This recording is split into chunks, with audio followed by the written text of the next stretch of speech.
Hello, welcome to സിംപ്ലിസി. എല്ലാവരും സുഖമായിരിക്കുമല്ലേ? ഇന്ന് നമ്മൾ തയ്യാറാക്കാൻ പോകുന്നത് ഒരു ചക്ക ഇലയുടെയാണ്. അതിലേക്ക് ആവശ്യമായിട്ടുള്ളത് ചക്ക, ശർക്കര, തേങ്ങ.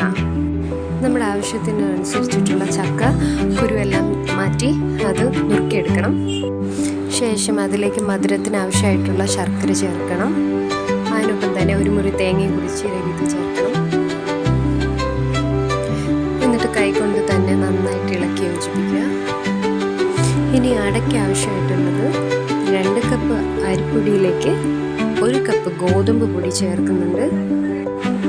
അല്പം മയം കിട്ടുന്നതിന് വേണ്ടിയിട്ടാണ് ഗോതമ്പ് പൊടി ചേർക്കുന്നത്. ഇഷ്ടമല്ലാത്തവർക്ക് ഈ സ്റ്റെപ്പ് സ്കിപ്പ് ചെയ്യാവുന്നതാണ്.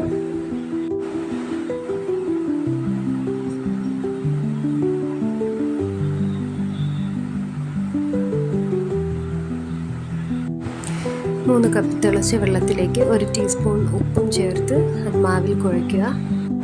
ചപ്പാത്തിക്ക് കുഴയ്ക്കുന്ന മാവിനെക്കാട്ടിലും കുറച്ചുകൂടി ലൂസായിട്ട് വേണം അടയ്ക്ക് വേണ്ടിയിട്ട് കുഴയ്ക്കേണ്ടത്.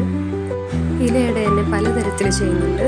ഈ കൂട്ട് തിളച്ച വെള്ളവും ചേർത്തിട്ട് നമ്മൾ മാവിൽ കുഴച്ച് വേണമെങ്കിലും എടുക്കാം. അതാകുമ്പോഴത്തേക്ക് അകത്ത് ഫില്ലിങ് വരുന്നില്ല.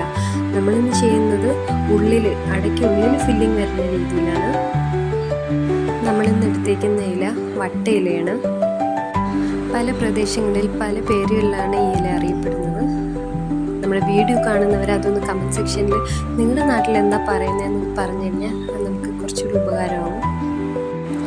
മയപ്പെടുത്തിയ മാവ് ഇലയിലേക്ക് സ്പ്രെഡ് ചെയ്ത് നന്നായിട്ട് പരത്തി അതിനുള്ളിലേക്ക് നമ്മൾ നേരത്തെ തയ്യാറാക്കി വെച്ചേക്കുന്ന ഫില്ലിങ്സും കൂടി നിറച്ച് ഇലയടച്ച് അമർത്തിയെടുത്ത് അത്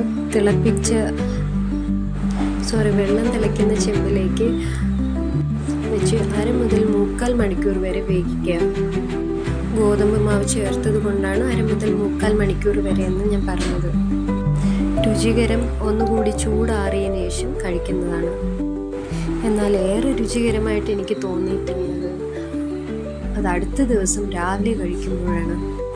വീഡിയോ ഇഷ്ടമായി കഴിഞ്ഞാൽ ലൈക്ക് ചെയ്യുക, മറ്റുള്ളവരിലേക്ക് എത്തിക്കാനായി ഷെയർ ചെയ്യുക. ചാനൽ ഇഷ്ടമായി കഴിഞ്ഞാൽ സബ്സ്ക്രൈബ് ചെയ്യുക.